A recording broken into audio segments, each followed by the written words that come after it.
સુરત જિલ્લામાં સ્થાનિક સ્વરાજ્ય ચૂંટણીને લઈ બાબેન જિલ્લા પંચાયત બેઠક પર રાજકીય તણાવ ઉભો થયો છે। કોંગ્રેસના ઉમેદવાર વંદનાબેન જાદવે આરોપ લગાવ્યો છે કે તેમને અને તેમના પતિને ભાજપના કેટલાક નેતાઓ દ્વારા ધમકી આપવામાં આવી છે।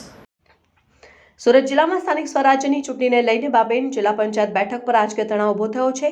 કોંગ્રેસના ઉમેદવાર વંદનાબેન જાદવે આરોપ લગાવ્યો છે કે તેમને અને તેમના પતિને ભાજપના કેટલાક નેતાઓ દ્વારા ધમકી આપવામાં આવી છે અને આરોપ મુજબ ઉમેદવારી પત્ર પરત ન ખેંચવામાં આવે તો બાબેન વિસ્તારમાં રહેવું મુશ્કેલ બનાવી દેવાની ધમકી આપવામાં આવી હતી। આ મામલે વંદનાબેન જાદવે ભાજપના નેતા ભાવેશ પટેલ, જીતેન્દ્રસિંહ વાસિયા સહિત અન્ય 2 લોકો સામે બારડોલી ટાઉન પોલીસ મથકે અરજી નોંધાવી છે। આ ઘટનાને પગલે બારડોલી પંથકમાં રાજકીય વાતાવરણ ગરમાયું છે અને બંને પક્ષોમાં તણાવ જોવા મળી રહ્યો છે। જી, તમારું નામ? શિવરામ પંડિત જાદવ।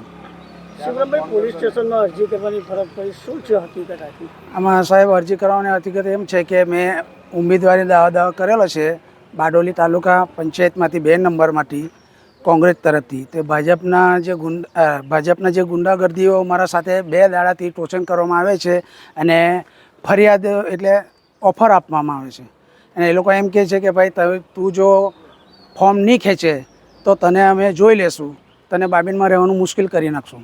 આવી રીતે આવી રીતે ધમકી આપે છે અને એ લોકોની ધમકીના હિસાબે અમે પ્રચાર કરવા જાય અને જો પાછળથી અમારા પર હુમલો કરવાનો આવે તેની જવાબદારી કોની રહેશે?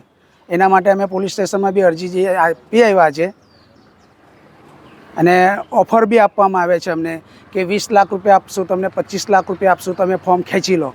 પણ અમારે ફોર્મ ખેંચવું નથી, અમારે સચ્ચાઈની લડાઈ લડવી છે અને અમને શું છે કે ભાઈ અમને બી લડાઈ કરવાનો હક છે, લોકશાહીતા છે કે એ લોકોના જે ભાજપોના ખિલાફ ઊભા રહેવાનું એટલે હું એ કહેવાય, અમને બી અધિકાર છે ને સાહેબ। Bureau report Satya TV news, Surat.